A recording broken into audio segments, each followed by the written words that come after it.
Finally నా friend పెళ్ళైతే అయిపోయింది. 1 మంత్ నుండి డేస్ కౌంట్ చేస్తా ఉన్నాం. ఎప్పుడా, ఎప్పుడా అని చెప్పి ఇంకా డే గూడా వచ్చేసింది.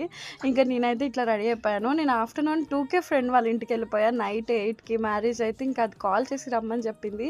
ఇంకా అక్కడ ఉండి దాన్ని రెడీ చేస్తుంటే ఇంక నేను చూస్తూ ఉండే. ఆ తర్వాత నేను కూడా రెడీ అయిపోయాను. బట్ నాకు అస్సలు పడిపోయాను గదా! ఇంకా అట్లా మేనేజ్ చేసుకుంటూ ఉన్నా. ఇంక ఫంక్షన్ హాల్‌కొచ్చి ఇంకా రెడీ అయిపోయా. నాకున్న పెద్ద రోగం ఏందంటే బయటికెళ్ళినప్పుడు నా ఫోన్‌లో ఛార్జింగ్ ఉండదు. ఆ పైగా ఇప్పుడు పెళ్లి చేసుకుంది కదా! అమ్మాయి వాళ్ళ ఇంటికెళ్ళినప్పుడు అస్సలుండదు. నేను పెళ్ళికెళ్ళినప్పుడు కరెక్ట్‌గా 5 ఉండింది ఛార్జింగ్. అసలు నేను ఏ వీడియో క్లిప్స్ తీయలేదు.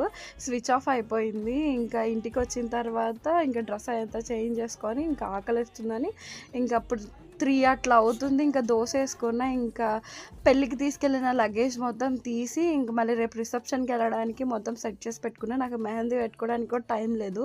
ముందు రోజు ఫ్రెండ్స్‌కి పెట్టా కానీ ఇంక ఇంటికొచ్చి పెట్టుకునే అంత ఓపిక లేక ఇంకా లైట్ తీసుకున్నా.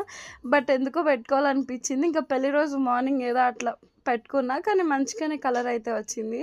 ఇంక ఇది నా ఫేవరెట్ బ్లష్. లాస్ట్ టైమ్ మా తమ్ముడు పాడు చేసి ఈసారి మొత్తానికి అది ఇరిగిపోయింది. మళ్ళీ ఆర్డర్ చేసుకోవాలి. ఇంక మొత్తం ఇవన్నీ సర్దేసి ఇంకా ఆ బెడ్ మీదే వదిలేసా. మిగతాయి రేపు మార్నింగ్ చూసుకోవచ్చులే అని చెప్పి ఇంకా మార్నింగే మమ్మీ చామదుంపలు కర్రీ చేస్తే ఇంకా ఆ దోసలు అది వేసుకొని తిని అది తిన్నాక పెళ్ళిలో నుండి తెచ్చుకున్న ఇంకా అది తినేసి నిద్రపోయా. ఇది నెక్స్ట్ డే రిసెప్షన్‌కి తెనాలికి వెళ్ళాము. అస్సలు ఓపిక లేదు. బట్ దాన్ని డిసప్పాయింట్ చేయలేక వెళ్ళాను. ఇదిగోండి వీళ్ళందరూ నా ఫ్రెండ్స్. ఇంకా నెక్స్ట్ అక్కడ రిసెప్షన్‌లో వీడియో తీశాను.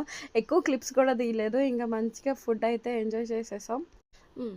ఇంకా ఇంటికి వచ్చేసిన తర్వాత మళ్ళీ డాడీ నైట్ బిర్యానీ తీసుకొచ్చారు. ఇంకా బిర్యానీ తిని నిద్రపోయా. ఆ!